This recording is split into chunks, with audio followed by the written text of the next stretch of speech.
What's up, everybody? Welcome into Driving the Nightline. My name is Alan Bell. We got a great show lined up for you today. We got picks all over the board. And look, I'm not going to waste any time. Big Stern Bets, I'm throwing it over to you. You've got a buffet for us here.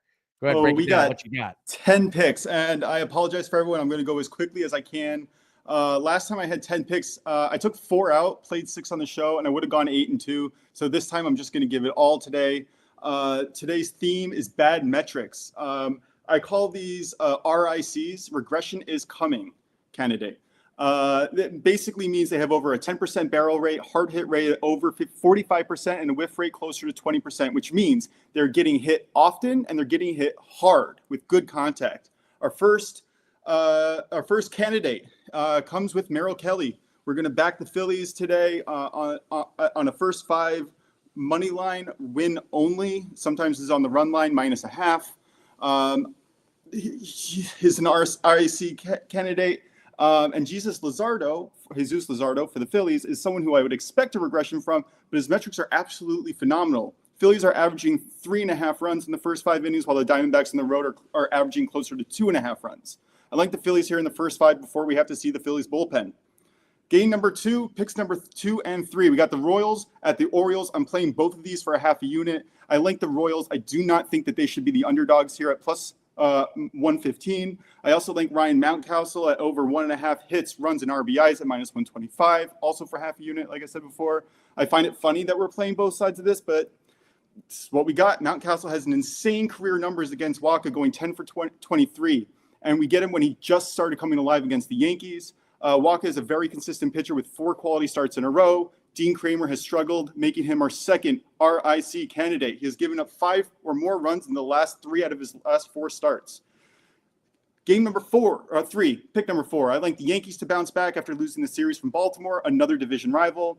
They're the second best offense facing Ryan Pepillo, whose metrics, again, spell an RIC candidate, minus his whiff and strikeout rate, which are pretty good, but overall, he is firmly in that RIC range. We get to back Max Fried, who has a crazy low barrel rate and hard hit rate, which makes this game just fun to watch. So I'm going to be looking forward to that. Game number 4, picks number 5, Dodgers at the Braves. Dodgers first 5 money line win only or run line -0.5. Dodgers are taking it to Atlanta. They're putting up Yoshinobu Yamamoto, whose metrics are truly elite. We are facing and fading Grant Holmes of the Braves. Even though he has a home ERA of .93 this year, his metrics are bad. Atlanta only averages 2 runs in the first 5 innings. Dodgers are averaging almost 3.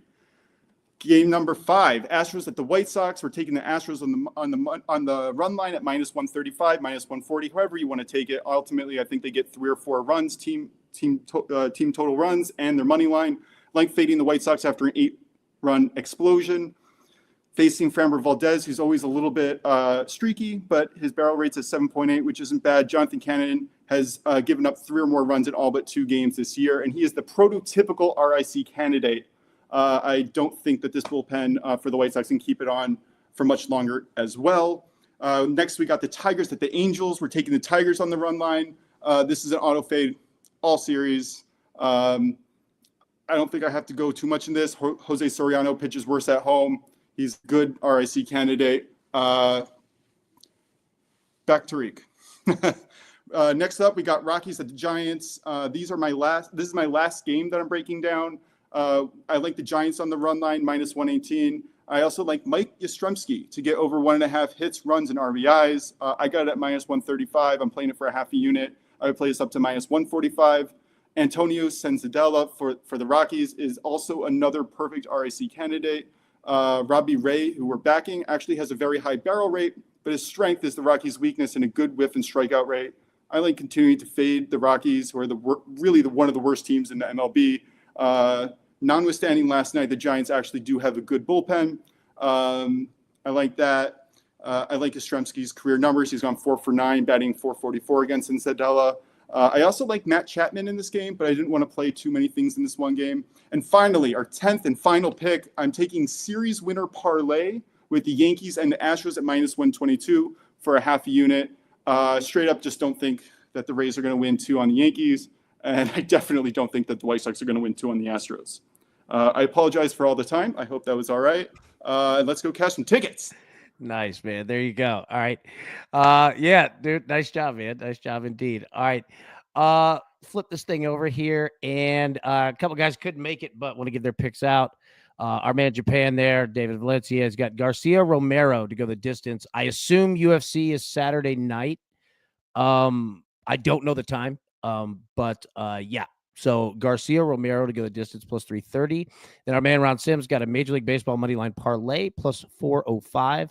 Dodgers money line, Mets money line, Yankees money line, and the Tigers money line. Japan boxing. Okay, so drop in here like when is the fight?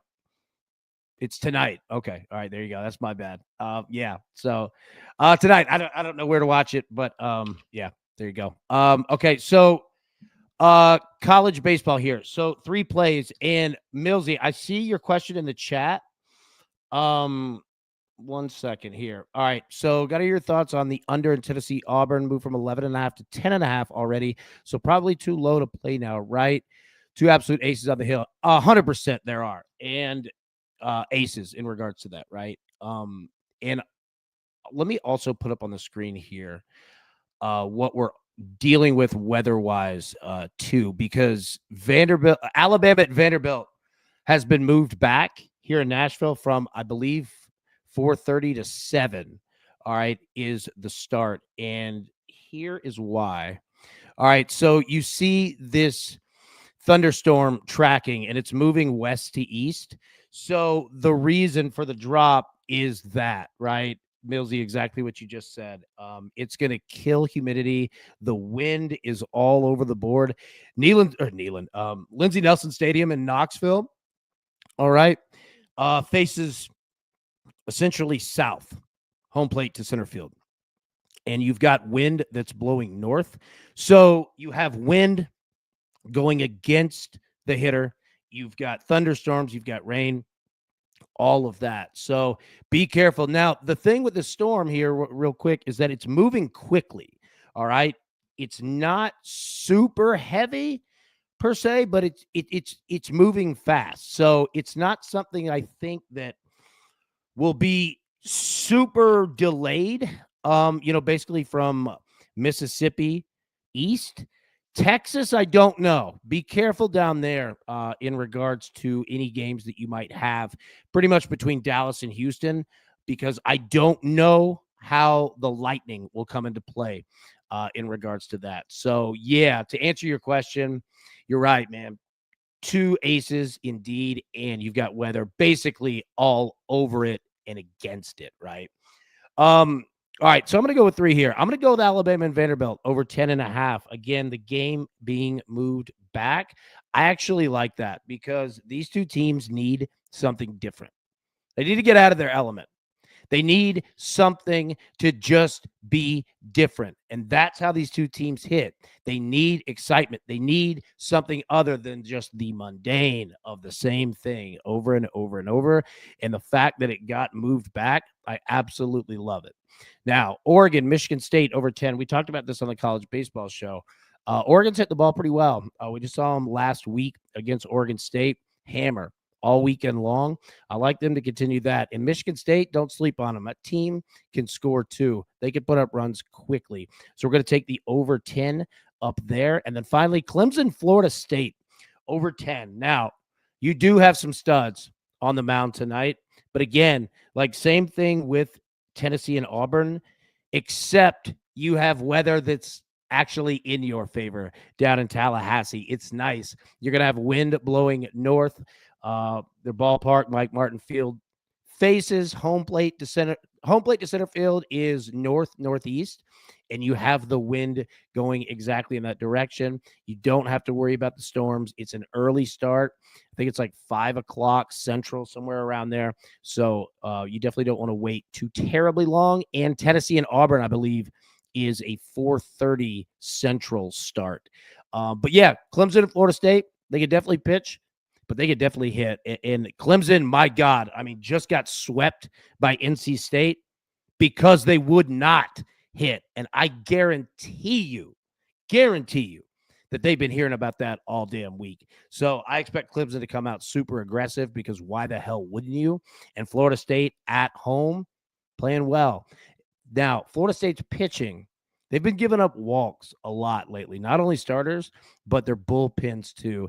And I do like that in our favor. Again, since we're getting such an attractive number, 10 solid should be nice there. Let's see what we have in the chat here. TJ said, totally biased to Toronto, but I'd save money. I'd put it on Florida for Cup in Vegas. There we go. Like the Canes over the Caps and Vegas, Edmonton will go 6-7 games, be close, high scoring series. Let's see. Zach said 2 NHL plays, Jets Blues over 5.5 plus 130, and Cole Perfetti anytime goal score at plus 310. Big Bruce Green Blues game over. All right, there we go. There we go. You and Zach are feeling it there. Lots of goals. Tony said if Tennessee loses it, dude. Now here's the thing. I didn't want to come off as negative to Auburn, and I hope that it didn't come off that way. What it was is Tennessee needs to get that mentality back of, I don't care who we're playing. Light up the New York Yankees. Don't care. We're swinging, right? So I didn't want it to come off. Auburn's a damn good baseball team. There's no question. They're the 10th ranked team in the country, right? So I'm glad that you said that, because I was thinking about that all day, and it's not a shot at Auburn. That team is money. But Tennessee needs to get that mindset back, and that's when they play well, man. So, yeah, and we will be fired. Well, I mean, we won't be fired up like if Tennessee loses to Auburn, because Auburn's a damn good baseball team. It's more like if they come out and Auburn's just better, but Tennessee puts up runs, plays their game, hey, better team wins. If Tennessee comes out and does that junk, watching pitches, just standing there like a cactus with a bat taped to it, dude. See, buddy. Yeah, there you go, right there. Bro, NC State was mowing them down. And I'm telling you, man, look, I'll say this real quick. What I've noticed, and me and Most have been talking about this, in regards to runs and being down, both in college baseball and Major League Baseball, a key, and especially a key to watch if you're live betting games, is take notice of teams and how they're hitting when they have 1 or 2 runners on base, or 3, just runners on base and less than 2 outs, because that's the biggest problem specifically in college baseball, but it's a problem in Major League Baseball too, because teams are not, number one, the bunt is gone, right? You don't see anyone bunt anymore, and analytics will say you're burning it out. I totally get it. You only have 3 to play with. However, if you are getting up with runners on first and second, let's say with no outs, and you strike out, it is devastating to that inning. That's a holding call in the NFL. It is absolutely devastating because you did not move the runners, and now a double play ends the inning. Okay, so let's use that same scenario. You have runners on first and second with 1 out. If you strike out, you have just basically killed the inning, unless the next dude comes up and saves your ass. You know what I'm saying? So it is so incredibly important for these teams. Even if you were grounding out, move the runners over. Even if you're hitting a fly ball, move the runners over, right? You're going to start seeing teams utilize stolen bases as well. Not that they haven't during the season, but some of these teams, Vanderbilt especially, they've been a team that utilizes stolen bases when they can't get hits. But pay attention to that, man, because generally, like, teams don't get out of that. If they're doing that in the first inning, they're going to be doing it in the third inning. They're going to be doing it in the 7th inning, because the mindset has just become analytics and trying to mash. And look, nobody loves mashing more than I do, but you got to move the damn runners over. Like that's the key. And if you see a team that is doing it, even if, say that scenario, and it's Clemson in the first inning, runners on first and second with 1 out, ground ball, shortstop, 6-4-3 double play. Fine with it, because it's not going to happen every inning, but you're getting the bat on the ball. Can live with that. They'll face that scenario again, and they'll keep putting the bat on the ball, especially in college baseball, because, dude, if you just put it in play, it's like Little League. It's craziness. Now, Major League Baseball, that's damn different. Those guys don't make many errors, right? But college baseball, man, you find holes. So I hope that made sense for sure. But it's always harder to pick up a ground ball than it is to catch a fly ball in any level. Yeah. But yeah, 100% agree. Like this It is. And look, Millsy said it right here. College baseball's had an epidemic of runners left on base. Dude, it's across the league. Like, it's absolutely like it's the league. It's across the entire sport. It's brutal, man. And what it is are strikeouts, dude. It's strikeouts, man. It's absolutely brutal, man. So yeah, pay attention to that. I mean, I don't know how many people are live betting college baseball games, but again, just putting the ball in play, dude, things happen, man. My man Bruce Green says, what no runs first innings do you like? Any that you see there? So I was actually going to play the Cubs and Brewers no run first inning. The Brewers are worst at home, and the Cubs are worst on the road, despite them actually Cubs being a fantastic road team and the Brewers being a fantastic home team. This was one that I almost played. I didn't love the actual pitching matchup, so I'm going to come back to that later in the series. But if you're targeting a series for a no-run first inning, I think that's a great look. I love it, man. I love it. I was just sitting here looking here. Give me 1 second. Let me just kind of go through it. And again, I don't play a ton of no runs first inning, even though I love the bet. It's just for whatever reason. There's no reason at all, really. Man. So Dodgers Braves would scare me. A's Marlins. A's score in the first inning a lot. Twins Red Sox. I could actually see, like, which ones did you say most? Oh, for me, it was Brewers and Cubs. Cubs Brewers. Even though both of those teams are dangerous, they're like Cubs are good on the road. Brewers are good at home. If you look at their percentage of no-run first innings, I think it was 16% for the Brewers or something like that, and it was like 22% or something like that for the Cubs on the road. It might have been flipped. It's somewhere around there. The numbers aren't exact. I can't go searching right now, but no, you're good. You're good. Yeah. Like if the pitchers were just a little bit better, I would feel a little bit more confident in it. That's why I'm going to try to target it tomorrow. But none of the other games stood out to me. I nailed Skeen's first inning money line, the Pirates first inning money line yesterday. So I got really excited looking at the first innings because like that's such a nice bet. You know, if you score one, great, you win, and if neither team scores, you get your money back. Didn't see anything I loved. Yeah, I'm with you. Let's see right here. Millsy's asked Tigers Angels. That's not a bad. I don't know what the juice is, but that's not a bad look. I would be worried about. I mean, like you got Tariq on the bump for the Tigers. I could see him shut the Angels down the first inning. Easily. Soriano for the Angels is. I mean, he's an RIC candidate. Yeah, he is a regression. Oh shoot, what was it? A regression is coming candidate. Yeah, he is. Go ahead. It's happening. I don't know if it's going to happen in the first inning, but I would venture to guess by the end of the fifth that he's going to get knocked around a little bit. And speaking of consistency, not leaving runners on base, Tigers have the #1 rated consistency metric in the entire MLB, according to team rankings, which what? I'm not 100% sure if that's exactly what we're looking for. But they, hold on. What's the metric for?